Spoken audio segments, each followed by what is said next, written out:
Marianne Hogan, welcome to the Single Track Podcast. Thank you so much for having me. It's a pleasure to be here. I should also say congrats on the golden ticket at Bandera 100K. I think that's hot off the press. I think we're recording this on Tuesday, January 11th. So just 4 days ago. What are your initial thoughts and feelings? Listen, I'm smiling. I think as much as I was during the race. It was a really good race. It was a lot of fun, and I'm still very happy from the results. So things are looking good here. We were talking offline, and I had asked you if you'd been on any podcasts in the trail running scene, and you'd mentioned a couple back in your home base in the Quebec area, Montreal. It might be the case that listeners in the American audience, they might not be familiar with you. So I think it's fair to dive into your background a bit. How did you get into trail running? Yeah, it's a good question. So I started trail running actually officially, I think maybe 4 or 5 years ago. I moved to Boulder after I graduated from San Diego State University, where I ran collegiate track and field. I ran the 10K there at the SDSU.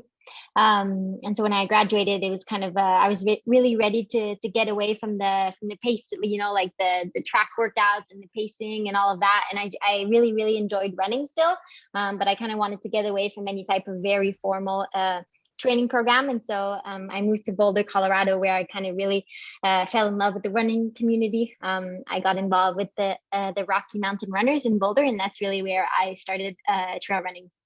Nice. And again, doing research for the show, I like to check out the various people that we interview on Ultra Sign Up. And it looks like you kind of got off to the races, did a ton of stuff up until 2017.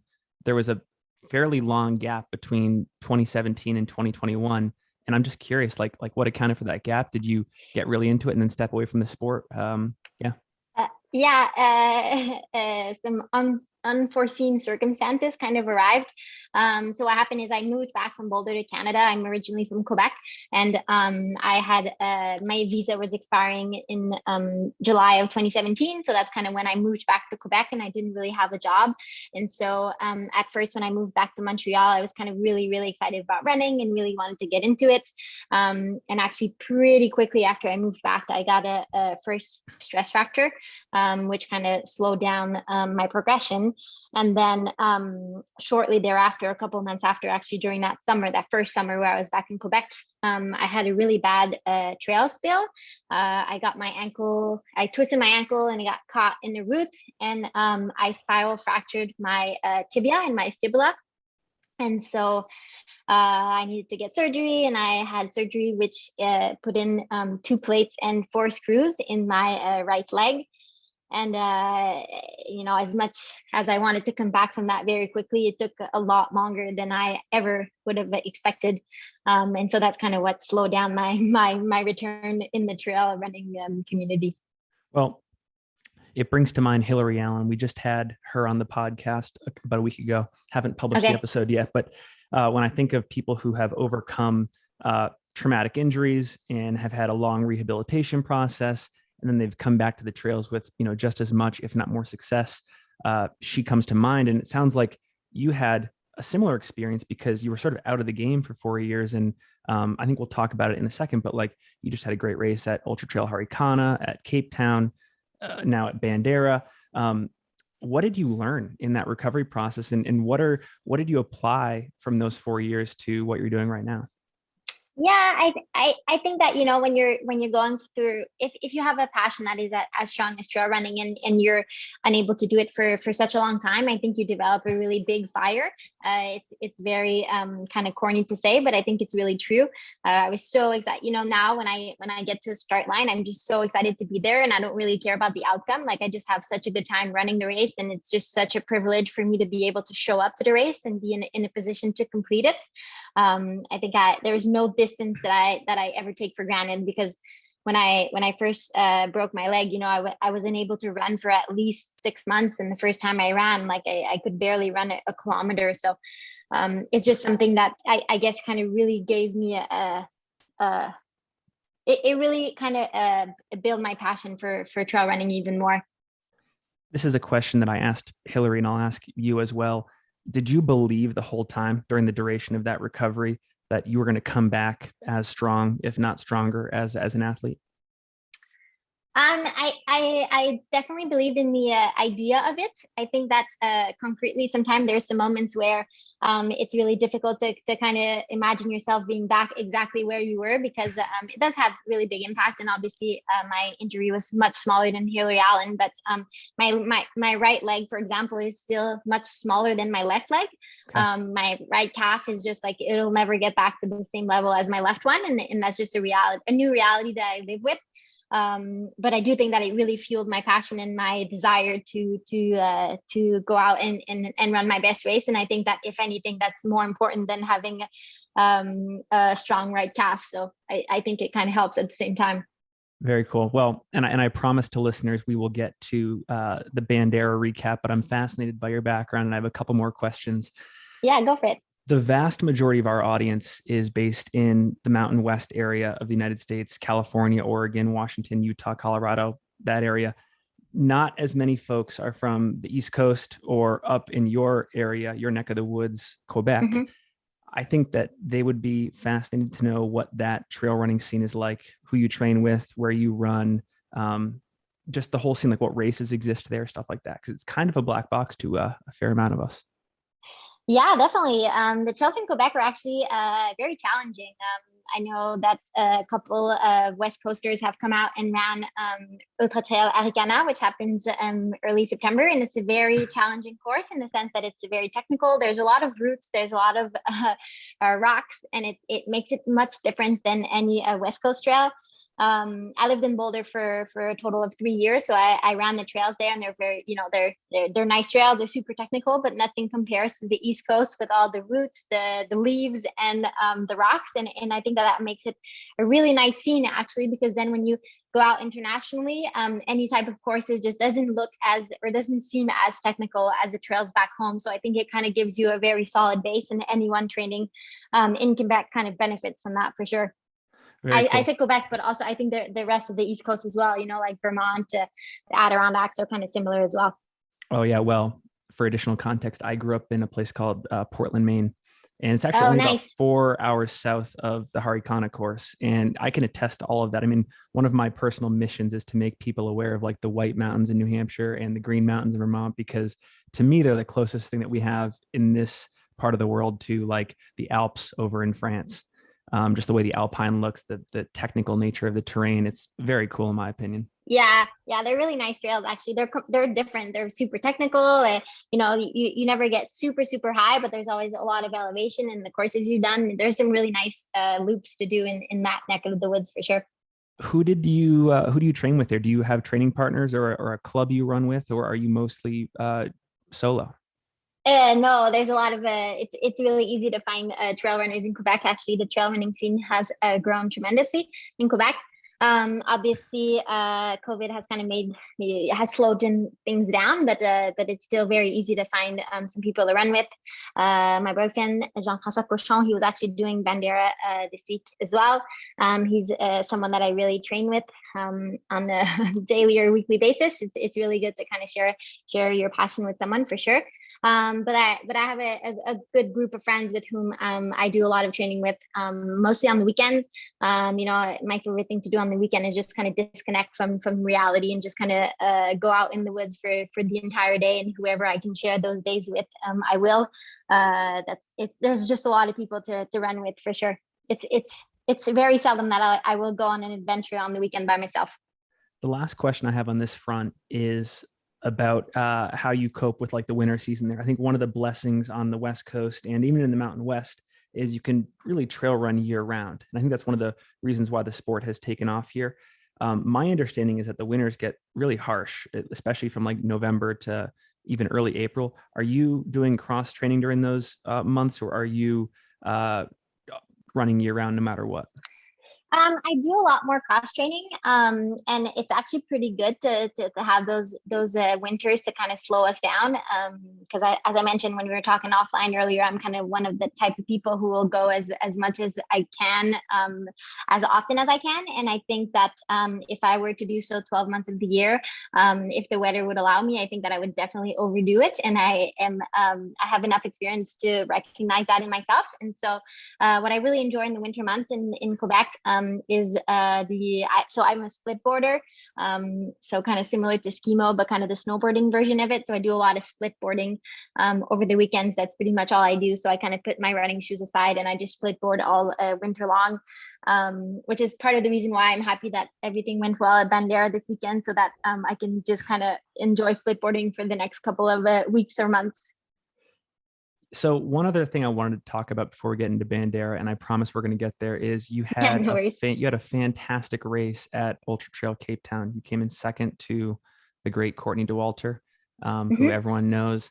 I guess the first question I have there is, that was only 6 or 7 weeks ago, and it's impressive to me that you were able to recover from that great performance, podium finish, and then snag a golden ticket at Bandera. So maybe just talk a bit about how you prepared for that race, and then how you were able to basically recover and put up another great performance at Bandera.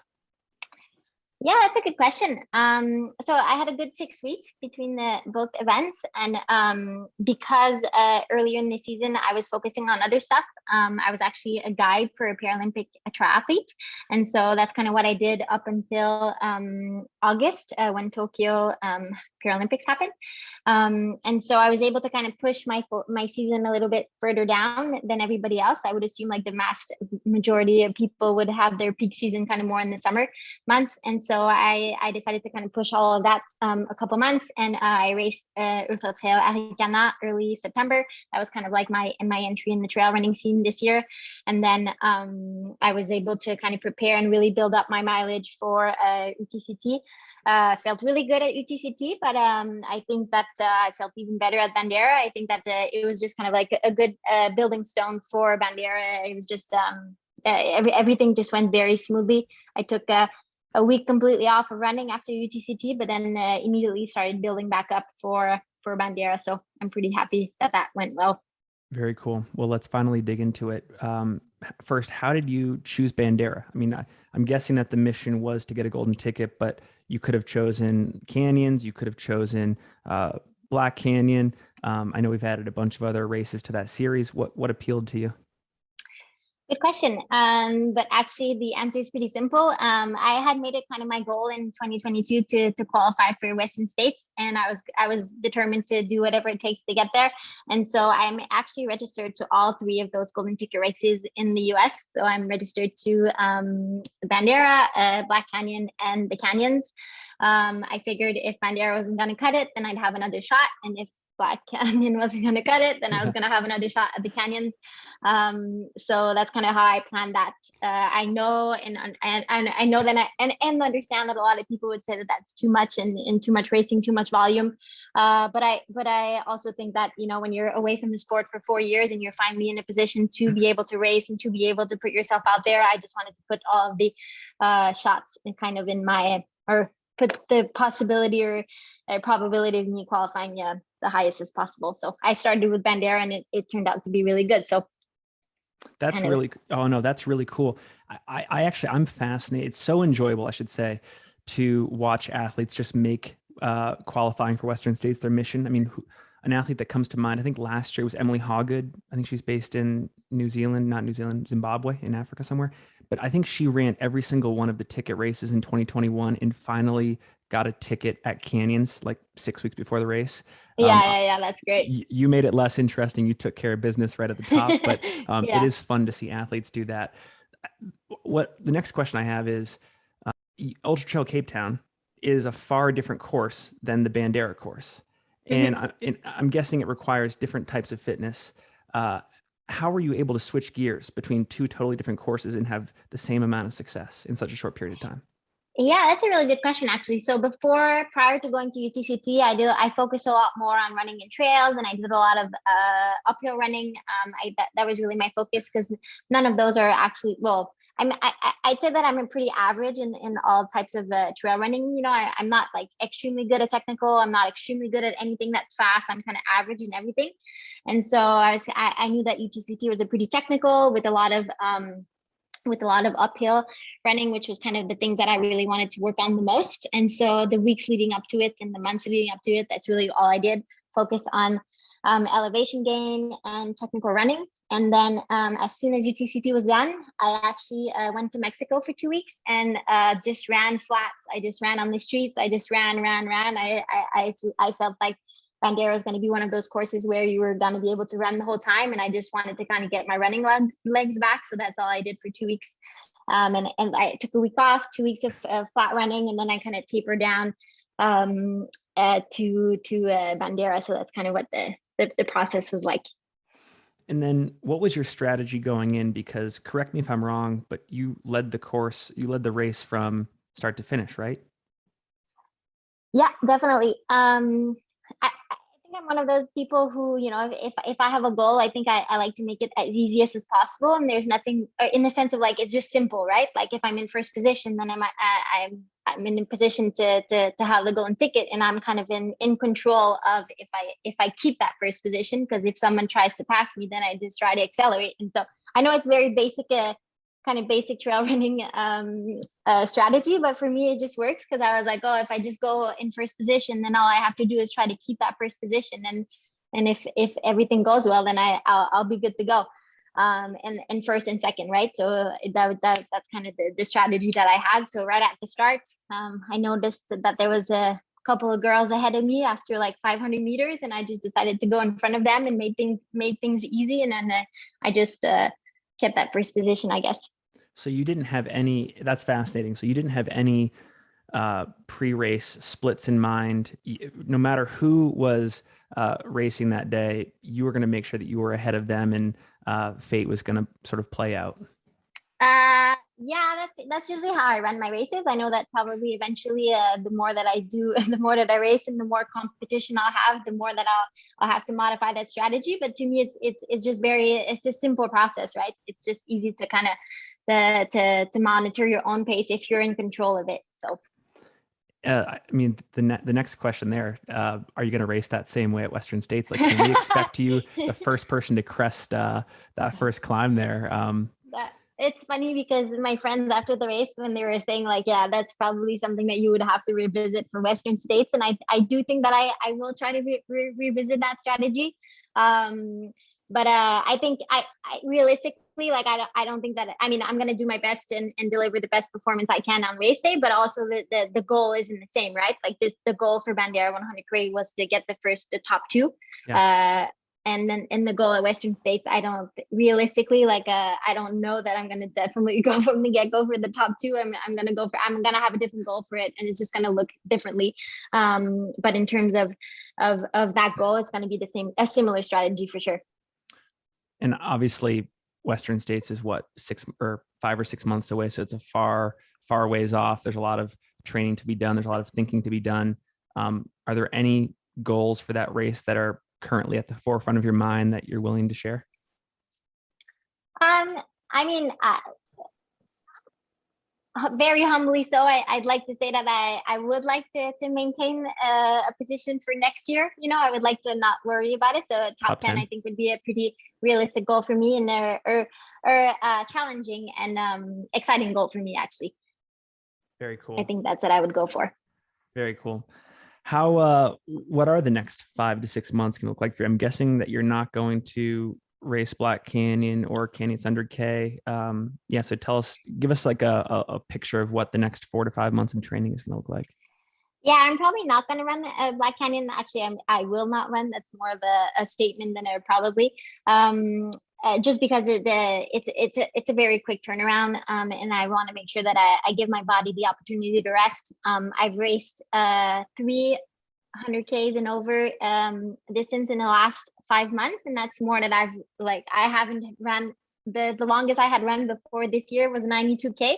So I think that I need to give my body the time to rest, and that's what I'm going to give it to. The next 6 weeks, I'm just going to dedicate it to some resting. Obviously, I'm going to keep running, but also do other sports, like I mentioned, splitboarding and things like that.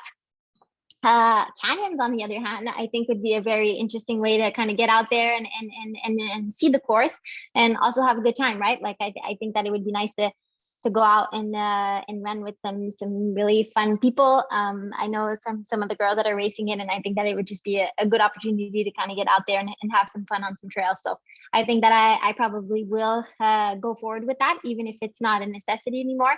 And then it'll kind of be the last big event before Western States. And will you do that Memorial Day weekend training camp where you cover like the last 70 miles of the Western States course? Yeah, I think I will too. I think I will take advantage of that. I think that it would be a lot of fun and a good opportunity to see the course, but also, and more importantly, I guess, run with different people within the trail running community. So I think that would be really fun. So I think I may have missed it earlier, but what race has been your longest time on feet so far to date? Was it Bandera, or have you had longer days leading into Western States? No, UTHC, so Ultra Trail Haricana, is 125, okay. And that was my longest race.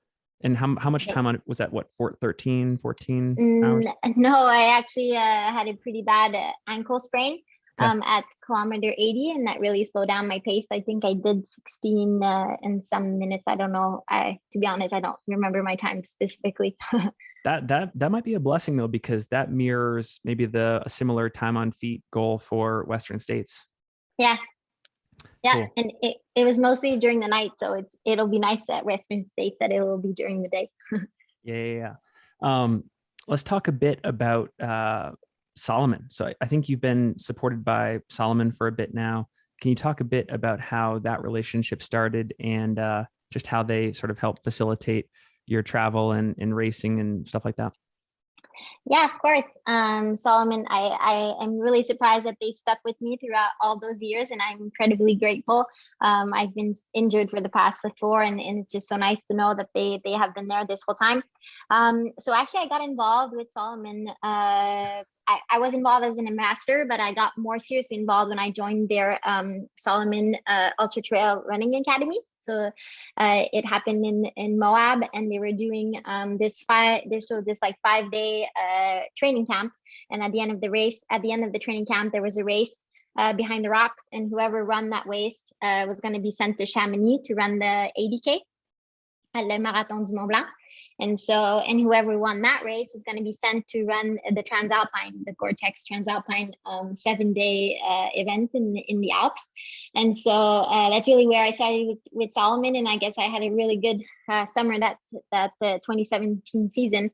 And so I won behind the rocks and got sent over to Chamonix. And then I was the first Salomon within that group to finish at Chamonix. So then I was sent to Transalpine, where I did that 7-day stage race. So that's kind of how I got involved with them. That is fascinating and very cool, in my opinion, that despite that stretch of injury that you had, Salomon was still interested in partnering with you. I think that I'm particularly fascinated because it's just the nature of the game that athletes in our sport get injured. Sometimes it's short stints, like 2 weeks. Sometimes it's multi-year. Can you talk a bit about what that relationship looked like during those 4 years and how they just kept believing in you to turn out a year like 2021 and now 2022? Yeah, it was a really good relationship, actually. I think that they hit a home run with their running camps. I think that they found some really good athletes throughout those training camps, and it really builds a big connection with the brand.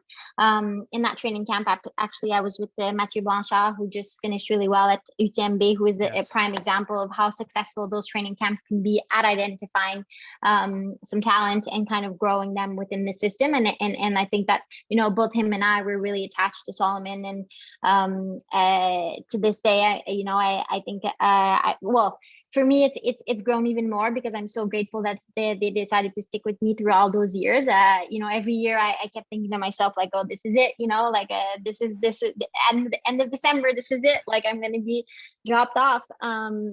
But I never was, and I'm so thankful for it. And for me, it means a whole lot. And I really, really enjoy running in Salomon shoes, but it means even more to kind of be part of that community and that family. So it makes a huge difference. Very cool.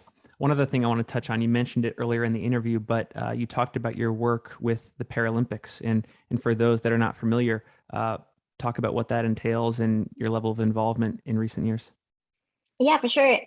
So what happened was that I broke my leg in 2018, and for a total of 6 months after I broke my leg, I had surgery. I had 2 plates and 14 screws in my right leg, and I really wasn't able to run at all.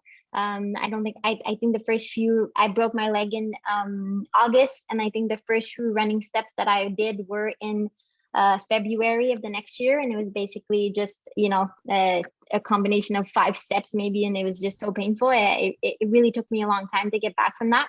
Yeah. And prior to trail running, actually, I had been competing in triathlon. I was part of the national junior Canadian team. So I had been to a couple world championships, and the coach of the Paralympic national team right now was one of the athletes on the elite team when I was a junior. And I had friends in the triathlon world still, and they were thinking like, "Hey, Marianne, this might be a good idea for you to kind of stay in shape, kind of stay involved in sports and cross train and whatnot." And they're looking for Triathlon Canada was looking for a guide, and so they reached out, and I went out to British Columbia, kind of tested on the bike, tested on the run, tested on the swim, and kind of got selected to be a guide. And so I joined them in 2019, and kind of signed on to continue until 2020 for Tokyo. But then Tokyo 2020 turned into Tokyo 2021. And so I kind of changed my plans for 2021. I had envisioned kind of coming back into trail running sooner. But I had committed to the program, and I had committed to Jessica, who is the blind triathlete for whom I was guiding, and I was really enjoying the time and thought like and it felt right to kind of go all the way through Tokyo 2021 with her. So that's kind of what I did. So I was a guide with her for the Paralympics that happened in August, and it was quite the experience. What have been some of the biggest takeaways from that experience that you've either applied to your own athletic journey or just other areas of life? I think there's 2 really big ones. I think that the one that I enjoyed the most and I kind of take away is really the importance of communicating. Just importance of communicating. It's really interesting to actually work with a blind triathlete, or a blind person for that matter. Because when you're a guide, you're not just a guide when you're racing. I'm a guide. If we go to Tokyo, for example, I'm guiding her to Tokyo, right? I'm not just racing the race with her. So it's really interesting to kind of work with someone so closely and kind of realize how important it is to communicate, the details of life and kind of just get your message across, your point across. And I think that really helped me evolve as a person. But it's also such a great program to be a part of. It's really nice to be part of the Paralympic program and kind of see how positive if the Paralympics athletes are and they're having a great time and they're making most of their life. And to me, it was a blessing and such a good experience. We got to travel the world together, and I'm really grateful that I was able to be part of the program. And will you do this again for Paris in 2024, or what does the future of this look like for you? Yeah, it's a little difficult because so all the way leading up to 2021, I definitely prioritized Jessica's racing schedule. Made sure that I made myself available for all the qualifying races. We traveled the world, so like I said, it wasn't really easy for me to fit in my own trail running season or my trail running races. And I guess the last couple of years kind of show that. And now that Tokyo is completed, I am very eager to kind of return to my own trail running. So and as much as I would like to do everything, to do absolutely everything, I think that I'm lacking the time. And for example, like the first race of the Paralympic season happens the day before Western States, so obviously that wouldn't be something that I'm able to commit to, and it saddens me. But at the same time, I think that it's a good opportunity for someone else to kind of come ahead and do that job. And I'm still involved in the program. I will still be training with the Paralympic team, and so that kind of allows me to have best of both worlds. I love having this conversation with guests on the show, and it's about sort of the balance that we strike between running and our professional careers in this sport and anything else we do in our lives. And I'm curious, given all the success that you are having in the sport, is this something that you would ever consider doing full time? Like if Salomon came to you and said, hey, you've just knocked it out of the park these past couple races and your future's bright. We want you to be full time in the same way that like Courtney runs full time. What would you say to that? And is that attractive to you, or do you like sort of that split between like, I have a life over here and then I have this running life? I think on paper and in theory, it sounds very attractive, and you're talking to me about it, and I get super excited. But in the past, I think, so I'm definitely someone who's very intense and who will spend every spare moment running or training or, doing everything that I can to kind of better myself and kind of get out there and enjoy the outdoors. And I think that if I had 24/7 to dedicate to that, I think that I would really quickly fall back into a pattern that could be destructive to me. That being said, I mean, the simple fact that I'm able to kind of voice that concern shows that I kind of went through the patterns and kind of know that about me. But I do enjoy kind of having a balance. I am an HR manager in an IT company, and that kind of balances things out and allows me to kind of go through a day working on different types of goals and running and things like that. And I'm also a coach for a company in Quebec, so that also helps me kind of work on my passion while not just running. That's really cool, and totally respect that. Yeah, a part of me is just fascinated by it. Like, I always like to think of like, what is the next generation of athlete going to look like in the sport, and what opportunities are they going to have? And I'm not exactly sure what it looks like for other athletes and other endurance sports, but like in like baseball, basketball, soccer, for example, in addition to like the 2 to 3 hours they spend practicing each day, like they're in the weight room, they're with a sports psychologist, they're with a dietitian, like they have all of these other areas of their day chunked out to like the other 20% of training. And I'm curious if we'll ever get to that point where there really isn't even any room for burnout, because all the other areas of your day are like taken up by recovery activities and like other learning activities. Yeah. I mean, it would be really interesting to see what I would be able to do with more times in my hands. But I think it's good to have a balance in between different passions that you have in life. And I think that having a job kind of allows me to kind of stay grounded and understand that there's different goals that you can work towards. I have a couple miscellaneous questions for you as we wind down. The first is, are there any books, podcasts, or movies that you have consumed recently that have left a big impression on you? Maybe they've changed the way you think or see the world, that would be worthwhile sharing with the audience. I listen to a lot of podcasts. Actually, when I run, I listen to a lot of podcasts. I also listen to a lot of audiobooks when I go running. I think that's really nice to kind of combine everything. I think that one book that I always kind of go back to, and it's I read it every once in a while, kind of like a chapter here and a chapter there. It's called Outliers by Malcolm Gladwell. And I really like the idea of his theory that you can become anything you want if you dedicate 10,000 hours of your life to it. And I think that it's very similar to trail running in the sense ultra trail, shall I say. The more time you dedicate to the sport, the better you become. And I just think that it's such a good metaphor, and it's such a good reminder that, to anyone who desires to improve, if you wish to commit yourself to trail running, there's no doubt that you will improve if you put in the time and the work and the effort. And I think that's something that always sticks with me. And whenever if there's ever a moment where I'm wondering like, am I doing everything in my power to be the best trail runner that I can, then I remind myself that I dedicate so much time to it, and it kind of just soothes me in the process. If you could put a message on a billboard for all to see, what would it say and why? Oh, that's a very good one. I think that I would go with choose to be optimistic. I really like that phrase because I think that it shows that, in life is just about decisions, and whatever you choose kind of bring you forward, the actions that you take and the decisions that you make. But I think that with every decision that you make, you also have the choice to add the optimism to it, and kind of so that's kind of the process that helped me get through my injuries. And it's always choosing the optimistic route and telling yourself that you are going to get out of it. And that's true to trail running, but it's also true to life. And I think that more people should choose to be optimistic. Last question here. I know that Western States is the focus, at least for the first half of 2022. Do you have any of the rest of the season planned out, or are you somebody that has like a singular focus and then you're not even thinking about anything beyond that?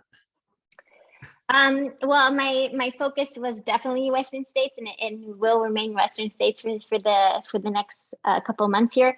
But registration for UTMB is closing on January 18th, and so that's definitely something that is crossing my mind. I am currently debating if I should be registering for the CCC or give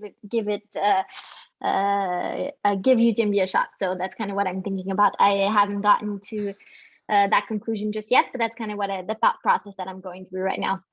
It is really hard to nail that Western States UTMB double, but that would be pretty exciting if you went for that. CCC is fantastic too.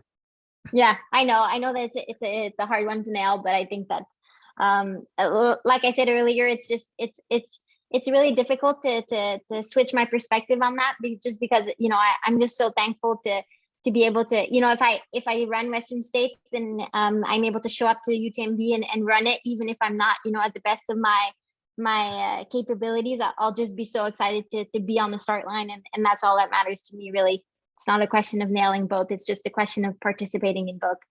I dig it. Cool. Well, Marianne, it has been a pleasure to get to know you. And I think it's great that the American trail running scene has a chance to get to know you better as well. For anybody that wants to follow your journey to Western States these next couple months, what's the best way to get in touch and to follow you on social media? Well, I'm on Strava. So I post most of my workouts on Strava. So just Marianne Hogan. And I also have an Instagram. I actually like to take pictures a lot. I do not claim to be a photographer, but I do like to take pictures of the runs that I'm in or just the adventures that I do. So Instagram is where I populate the pictures as well. And my handle is Marianne in Bedford, because I am from the town of Bedford, Quebec. Sweet. Well, we will link to it all in the show notes and in the weekly newsletter. Thanks again. And maybe we can chat after Western States or UTMB. For sure. Thanks so much for having me.